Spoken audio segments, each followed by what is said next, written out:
are watching Capital TV Washington, the best South Asian TV channel in North America.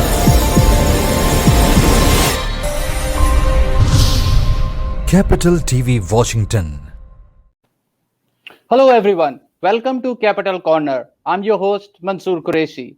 America is known as the land of opportunity, a society in which a person's chance of success depend little on a family background, ethnicity or religion.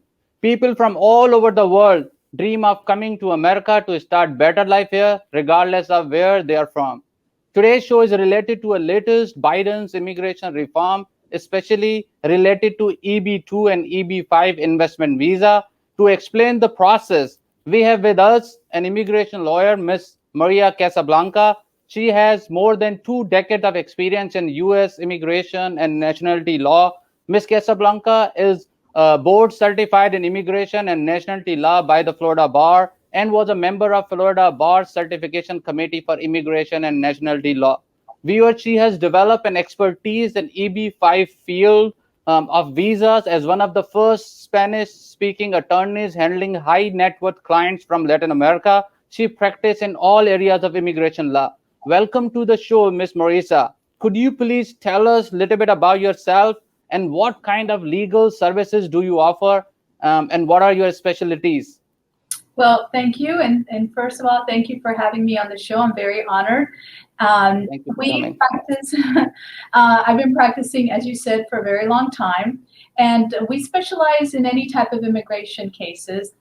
We're more dedicated to high net worth clients, which is, as you mentioned, the E2 and the EB5 investors, which has become very popular all over the world, not only Latin America, but in India and Pakistan also, but basically any country. I have done EB5s for people from Bangladesh, from any country, Africa, continents such as Africa. But we provide services also with work visas. We also help employers with their worksite enforcement, making sure everything is okay so they don't get when they get interviewed by ICE, they don't have audits or high fines. So I've been practicing, when I first started practicing, I dedicated myself to representing indigent immigrants in immigration courts. So I have a lot of court experience also with deportation and removal and asylums and things like that. Thank you. Thank you for the nice intro. Marisa, coming to America is everyone's dream. People from all over the world want to move here in America. Can you tell us what is the best way to come to America, according to you?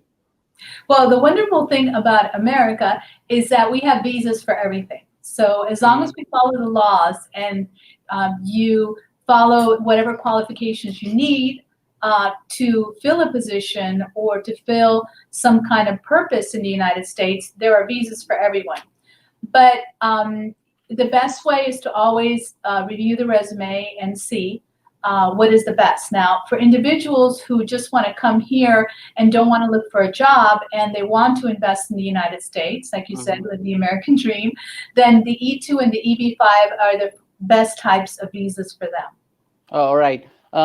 So let's talk about your specialty. What is the difference between E2 and EB5 investment visa? Absolutely. The E2 is a non-immigrant visa, and the EB5 is what they call a green card or an immigrant visa.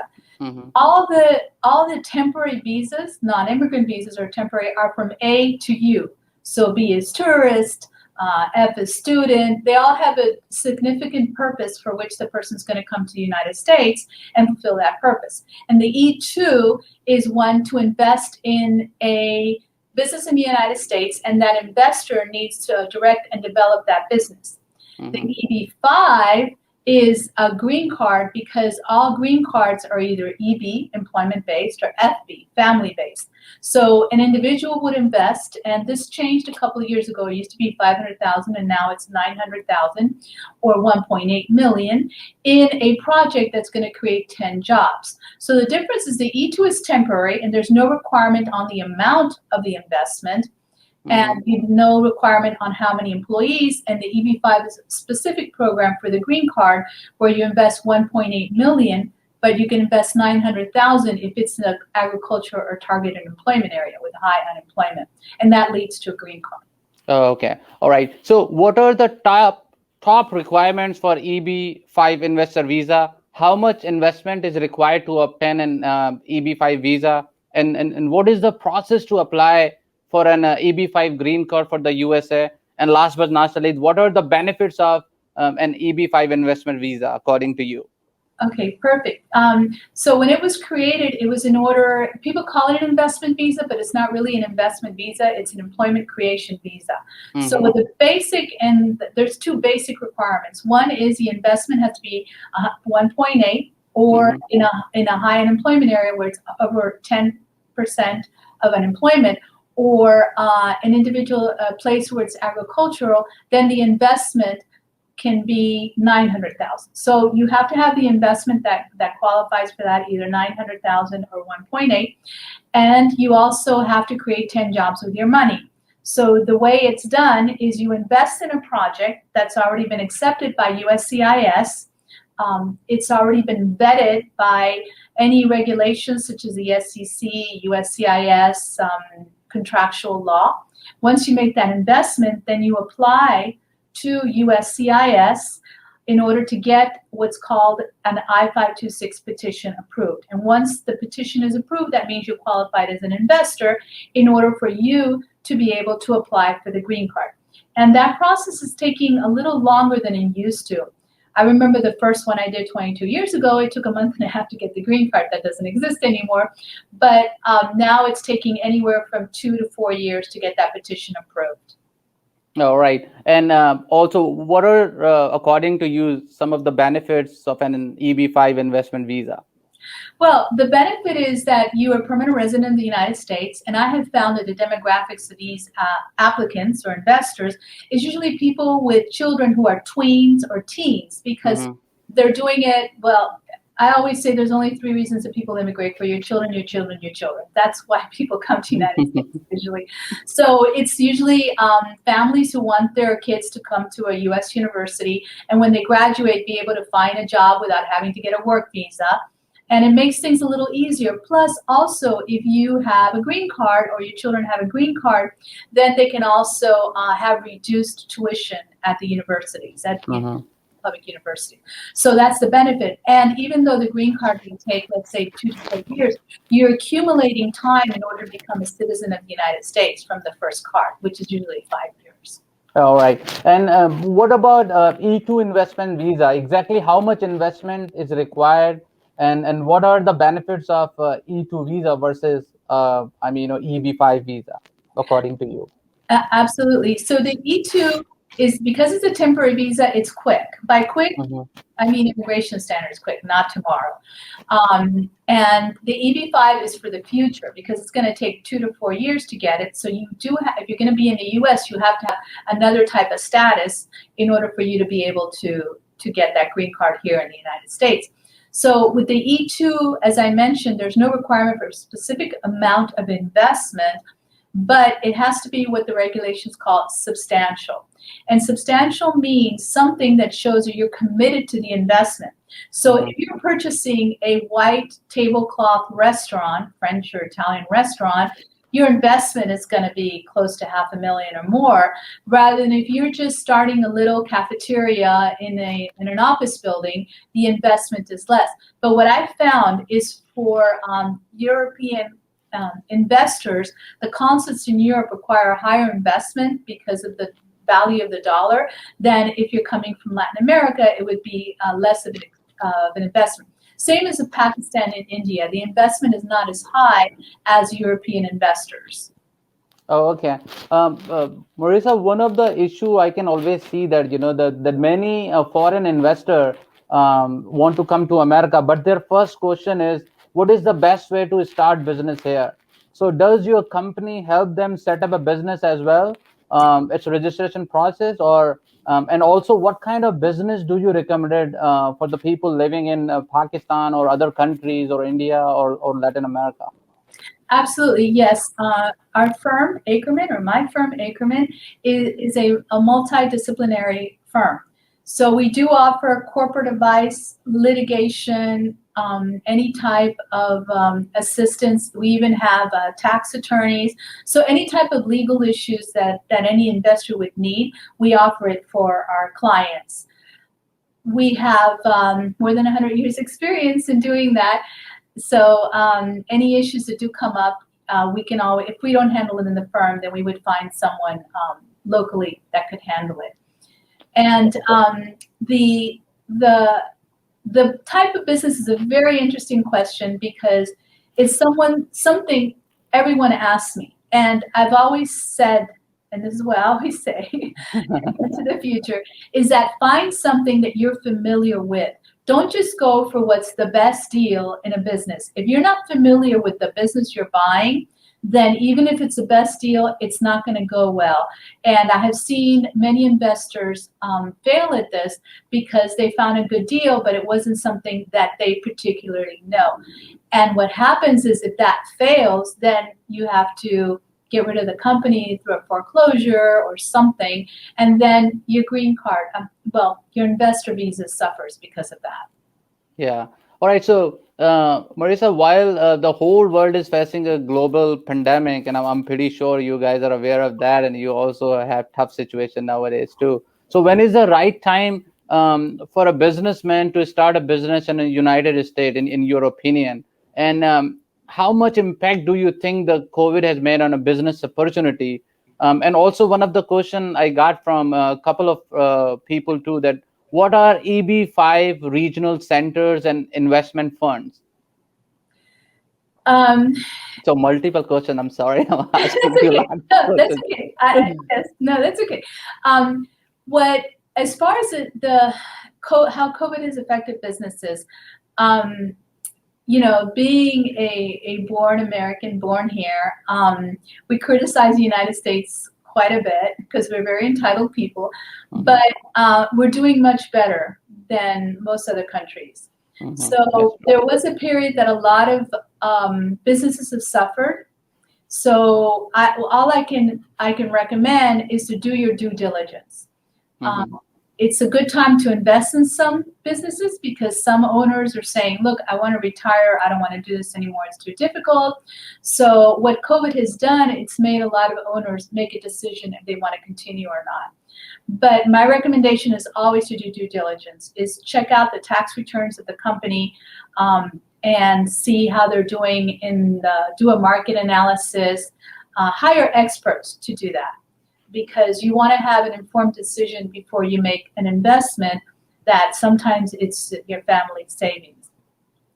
So my question was like, that when people, they want to apply for EB5 or E2 visas, they don't have clear direction and how to start business or what to do. And one of the suggestion, they got from attorneys that, it is the safest investment is to invest in EB5 regional centers and investment funds. So my question is, what are EB5 regional centers and investment funds? The way EB5 works, there's two ways you can get a green card under the EB5 program. One is a direct investment, and the other one is an investment through a regional center. The direct investment would be that I would go to a factory, buy that factory, create 10 jobs, more than the jobs that are already there. Excuse me. I create 10 additional jobs, or I start my own factory and create 10 jobs. That's the direct EB5 investment. You can also do what's called an indirect EB5 investment, and that is done by choosing a regional center. Regional centers are, for example, let's say we want to start a regional center. We would petition to USCIS saying that we want to do clinics all over Florida, let's say spas or clinics or something like that. And so USCIS would say, okay, all medical clinics in this area, you're going to have that regional center for it. So I have a regional center. And with that regional center, I can then create projects. So I can open one up in Orlando, I can open one up in Key West, I can open different ones, different clinics, and there are those projects underneath that regional center. A big kind of disclaimer or caveat about choosing a regional center. When I started practicing, there were only 3 regional centers in the country. Now there's, I think, over 700. getting or using EB5 funds from EB5 investors is a very good opportunity for businesses because they pay less interest to that loan they're getting from an EB5 investor than they would to a bank. So it's very beneficial to them. So you really have to look at the track record of that regional center. You have to ask them, how many projects have you had? How many people have gotten the green card? How many people have had the condition removed, which is the second card? And how many people have citizenship? And most importantly, how many people have gotten their money back? So you have to ask all those questions and do your research, because the great thing about this country is that any investment looks great. They look great. I mean, we have great entrepreneurs in this country, and we are very fortunate here. So you can be lured into a fantastic investment, and it was a fantastic investment, but because it did not comply with the immigration rules, which could be something like a reporting requirement that we have to do every year with immigration, or something very simple, then it fails. And then not only do you not get the green card, but you don't get your money back. So my second question would be that if someone invests 1 million in a government regional center, when will that investor get his money back? And what if project fail? Will the investor also lose his visa or her visa? Yes. When the investor looks over the documents of the investment, those documents will let the investor know when the project can return the money back to the investor. They're loan based. Most of them are loan based, not equity based. Equity based means I am the owner of that company forever. Loan based means me as an EB5 investor, I'm loaning the money to the project. And many of those projects have also city funds, county funds, state funds, federal funds. So when all those loans start getting paid back to the government, and then the investor starts getting their money back, because everything, let's say it's a construction project. So then the investor starts getting the money back.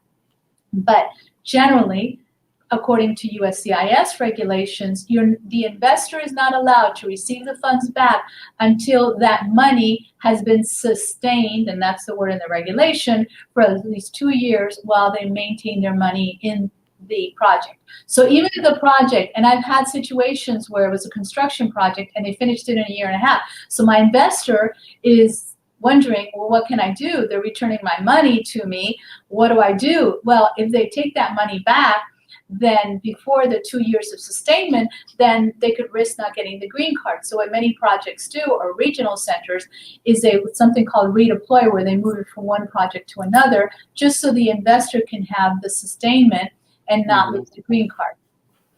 Oh, okay, I got it. So what is your recommendation? People should find business through your company, or they should invest in government regional center? What is your advice to those people who are really looking to move?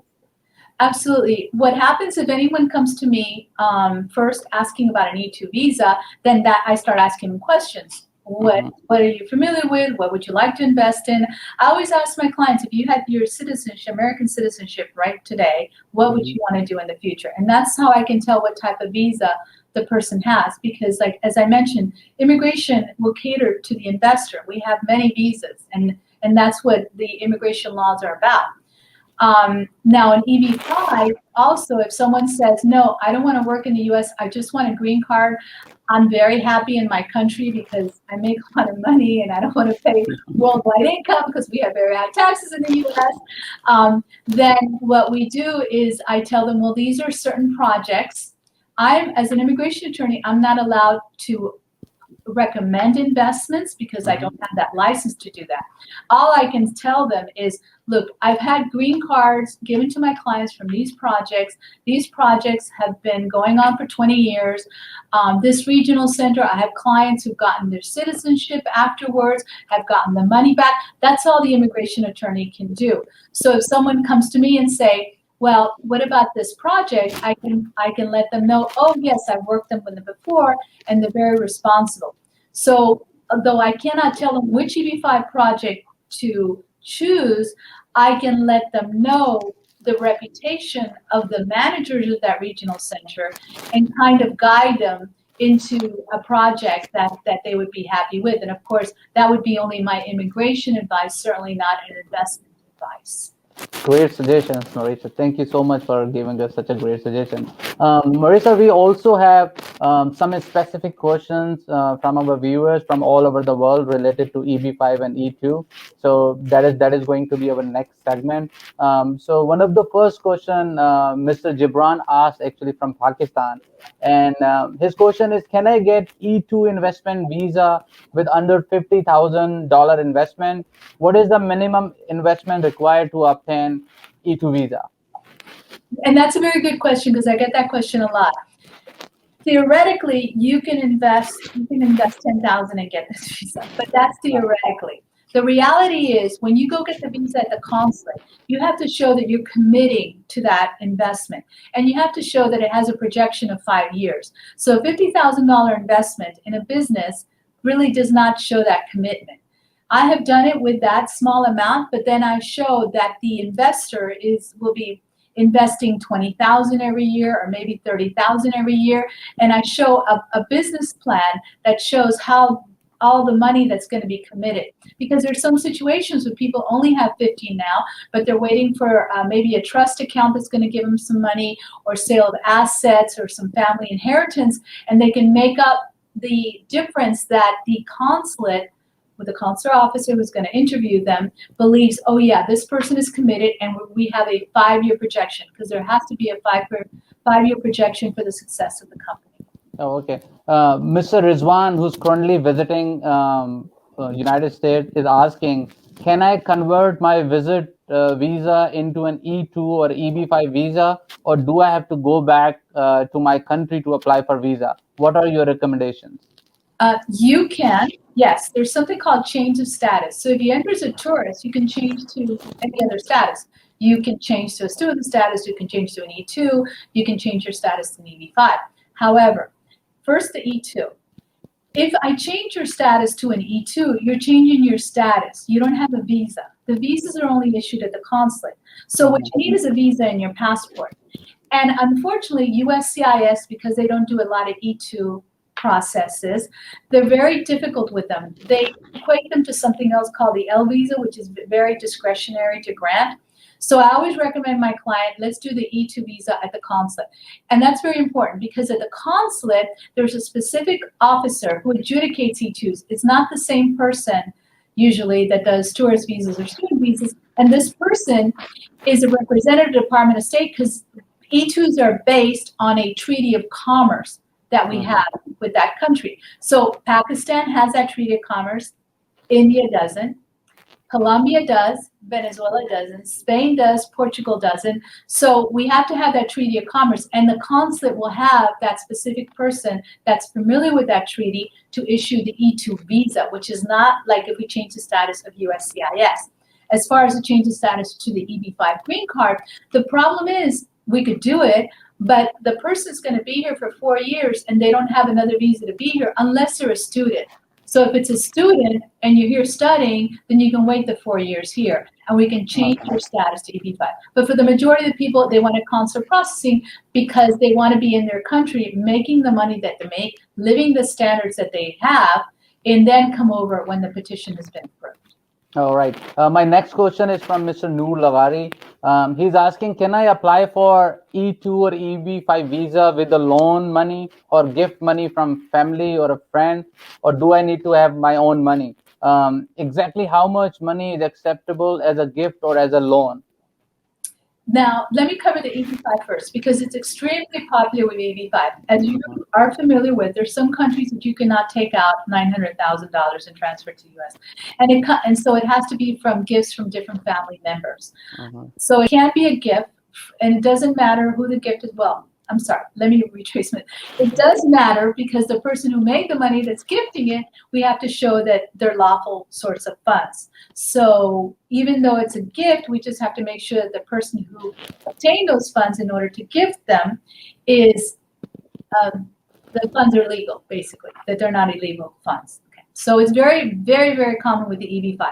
With the E2, it's not really that common, because it's not the 900,000 or 1.8 million that the investor has to have in order to get the EB5 green card. It is just for the E2. And yes, it can be a gift. It can be a gift from a family member or a relative. The one thing that I'm very wary of with E2s is that since it's not a large amount of money, it doesn't show a commitment if it's all a gift. But it can be a gift. There's nothing in the regulations that say it cannot be a gift. The important thing for the E2 is I would show the relationship. Same with the EB5. I show the relationship of why this person is gifting the money. You just can't say, my neighbor's giving the money. I'm sure you could, but you have to explain why. All right. So if there is an explanation, they can, get gift money, or they can get loan, and they can apply for these visas. Correct? Yes, and for the EB5, the loan has to be on personal assets. So it can't be a loan on my company, but it can be a loan of my house. No. Okay. Or unless it's a gift, then the gift can be on, without a loan. All right. So another question I got from Mr. Fayaz, who's a businessman. He asked and he's asking, one of his friend has a gas station in Northern Virginia. Can I do a partnership with my friend? If yes, how much money is required for such partnership? For an E2, the investor that's going to be applying for the visa must have at least 51% of control of the investment. Okay. So you have to talk to an accountant to see what would be the appropriate price for 51% of the shares of that. So you're going to have to, if you're purchasing the property, or the business, it's a little different. But if you're going into a partnership, then you have to show that the value that you receive for 51% of the shares is actually a real value. So you have to go through account. So yes, you can do that. With the EB5, you can do that also. And the EB5, you don't have to be a 51%. If I'm going to invest in a factory, and my friend wants, let's say I'm a US citizen, I'm investing in the factory, and my friend wants to invest in that factory, all we have to show is that she invested $900,000 or 1.8, whatever the situation is, she can be a passive investor. So for the EB5, it doesn't matter how much percentage you have in the project, but for the E2, you have to be an investor because you have to direct and develop. So therefore, you have to be an investor that owns at least 51%. All right. So, Marisa, according to your opinion or your recommendation, do you recommend my viewers, if they want to apply for E2 visa or EB5 visa? I mean, what visa is best for them, E2 or EB5? So it depends on the situation, of course. The EB5 is the green card. So if you have children who are going to be going to the university in like 4 or 5 years, do the EB5 because that's their future. The E2 is a temporary visa, which many people come in order to test the market. And when they get used to the US, as we always do, then they opt for the EB5 later. The E2 is an immediate one, as I mentioned, because it's a non-immigrant visa, so they are processed at the consulate. But the EB5 is the future that you want in the United States. So it depends on what the person wants. All right, and E2 visa holder cannot get their green card. They have to apply for EB5 in order to get their green card, correct? That is correct. There are some situations where that E2 may open up a subsidiary of their company in Pakistan. So if that's the case, then they can also apply for an EB1, which is usually for multinational executives or managers who have a US company of at least 1 year in the United States. That would be an EB1. So what I do is when someone has an E2 and they come to see me, I evaluate them and see, okay, do you have to make the rest of the investment for the 1.8 to satisfy the 1.8, or can we do an EB1, which then you could save that money? All right, and I have 2 last questions too, and then we're probably gonna let you go. Thank you so much, for talking to us. Marisa, what is your success ratio? How many people get E2 and EB5 visa through your company? Okay. As attorneys, we cannot say everything is guaranteed. But what is guaranteed in our firm is that we will try to, if by any chance immigration or the consulate denies a visa, we know that they're entitled to it. So we will tell the client, let's refile, or let's fight it, or let's appeal it. Because before I send a case out, I make sure it qualifies under the regulations. So if I file a case, I'm expecting it to be approved. And as you know, with immigration, you cannot you cannot depend 100% that they will approve it or the council will approve it. But I do know that we employ many things like either appeal or contact the senator where that's necessary, or USCIS has an ombudsman to look into a case, and the consulate, of course, has something called the visa office in DC that we can reach out to. They're the attorneys that they don't control the consulates, but they're the attorneys that give the legal opinions to the consulates. So if by contacting them, they can probably correct it with the officer. One very important thing is that we've seen a lot of transition in the last 4 years where a lot of upper level managers of the Department of State left. That means there's a lot of people, and USCIS too, anybody who was ready to retire left. So what happens is there's not a lot of good training in the lower levels. So when that happens, you as an attorney, you have to reach out to managers or the people, directors who can educate that training. We don't take it personal. In other words, we know that usually we'll say, we think there's a training issue here. And then we bring that to the consular officer or the consulate or the director via visa office or the ombudsman, and then they correct the situation. Yeah, and related to the same question again, I mean, what kind of surety? Because people they're asking me all the time these kind of a questions, because in Pakistan or India and other countries, I mean, they see a lot of frauds happening too. So one of the questions they were asking, they're paying so much to their attorney. They were like, what kind of surety do you provide to your client? What percentage of a chance do your client have to get a visa if they're applying through your firm? As I mentioned, we cannot guarantee, because it's like me going to court with you and there's a case, and depending on the judge, we may win it or not. So we're not able to guarantee, but I do recommend that if you choose an attorney, research that attorney very well, see what their placement is, see what, for example, if they're members of the American Immigration Lawyers Association. That's very important, because American AILA, we call it AILA, has different committees, and they sit with government officials. So when I was in a Department of State committee, other attorneys would send me their complaints. I bring it forward with the Department of State committee in our committee meetings. And then I also knew, hey, this is happening in, let's say, in Bangladesh or in Pakistan. And that helped me be a better attorney, because I was in those committees. So being a member of AILA is something you have to check out. And try to get an attorney who has a lot of experience, because the immigration laws change constantly, almost daily. So if you have an attorney that is aware of the industry and knows that, hey, 25 years ago, there was this law that this could help you, then that's very beneficial. So those are really the three things, make sure that the person has been practicing many years, and they're also members of AILA, and also they answer your questions appropriately. I have clients who say, I'm going to talk to another attorney, and I say, I love it, because I want you, when you come to see me, you've already spoken to other attorneys, and I know that you're going to be comfortable with me because I have answered your questions. And if people call me, hey, my neighbor says this, I never say that's ridiculous. I say, let me check it out, because we're all fallible. And I know that I can pick up the phone and find out if what they're saying is true or not, which sometimes is just misinformation. It's not malicious or fraud. So that's the best thing, is to find a very experienced attorney. All right. And if somebody needs to contact you, or if they have any question, what is the best way to contact you? The best way to contact me is through my email, which is up on the screen, Maria Casablanca at Akerman.com. That's the best way. And you also have my telephone number, my direct line number, and my office number. And but the best way is by email, because that way we can schedule a call or a consultation.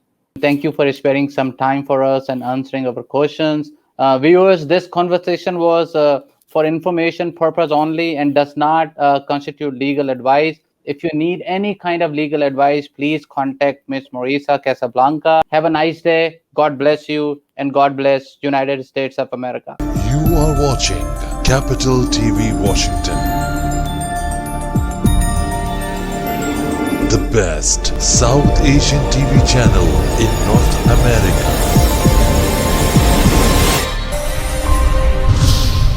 Capital TV Washington.